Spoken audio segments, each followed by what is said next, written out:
करोड़ों का कर्ज लेकर देश से भागा विजय माल्या करीब 2 साल से लंदन में मौज कर रहा है। माल्या को भारत लाने के लिए देश की सबसे बड़ी जांच एजेंसी सीबीआई लंदन की अदालत में मुकदमा लड़ रही है, लेकिन एबीपी न्यूज के हाथ लगे हैं कुछ ऐसे सुराग जो सीबीआई पर बड़े सवाल खड़े कर रहे हैं। लंदन कोर्ट में दावा किया गया है कि माल्या के खिलाफ लगभग 1 दर्जन गवाहों के बयान ऐसे हैं जिनमें शब्द दर शब्द आपस में मिल रहे हैं। ऐसे में कैसे संभव हो सकता है कि गवाह एक जैसा बयान और एक जैसे शब्द ही प्रयोग में लाए? इसके अलावा भी इन बयानों में अनेक खामियां बताई गई हैं। ये बयान बैंक अधिकारियों तथा अन्य लोगों के बताए गए हैं। विजय माल्या के खिलाफ जिन गवाहों के बयान कोर्ट के सामने पेश किए गए, उनमें कई खामियां बताई गई हैं। सरकारी दस्तावेजों के मुताबिक 12 गवाहों के बयानों का एक एक शब्द एक जैसा है।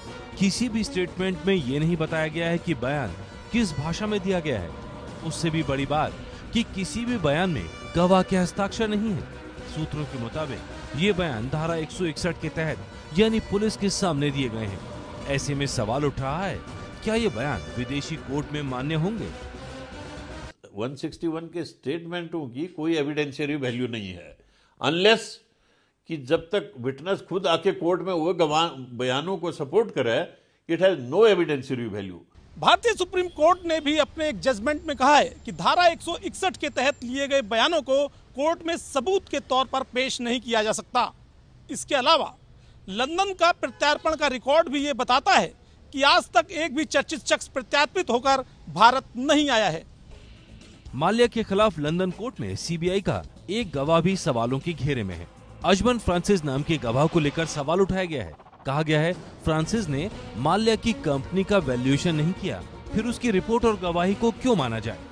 अगर यही एविडेंस है तो मुझे तो डाउट लग रहा है कि इसके अलावा और कोई मटेरियल ये दे पाए कि नहीं दे पाए। बट एज ऑफ नाउ जो उन्होंने हैमर किया है 161 और एविडेंस के ऊपर, इसके बेसिस पे तो मुझे डाउट लगता है। सरकारी सूत्रों के मुताबिक लंदन कोर्ट गवाहों और सबूतों को लेकर इसी माह सुनवाई करने जा रहा है कि सीबीआई ने जो गवाह और सबूत कोर्ट के सामने पेश किए हैं वो कोर्ट के अंदर मान्य हैं या नहीं। ऐसे में यदि किसी भी जांच एजेंसी के चलते माल्या का प्रत्यार्पण रुका तो वो केवल जांच एजेंसियों को ही नहीं, केंद्र सरकार को विपक्ष के निशाने पर खड़ा कर देगा। पिछले महीने जिस तरह अब तक का सबसे बड़ा घोटाला कहे जाने वाले 2G मामले के सभी आरोपी सबूतों की कमी के कारण बरी हो गए, उसके बाद से सीबीआई पर बड़े सवाल खड़े होने लगे हैं।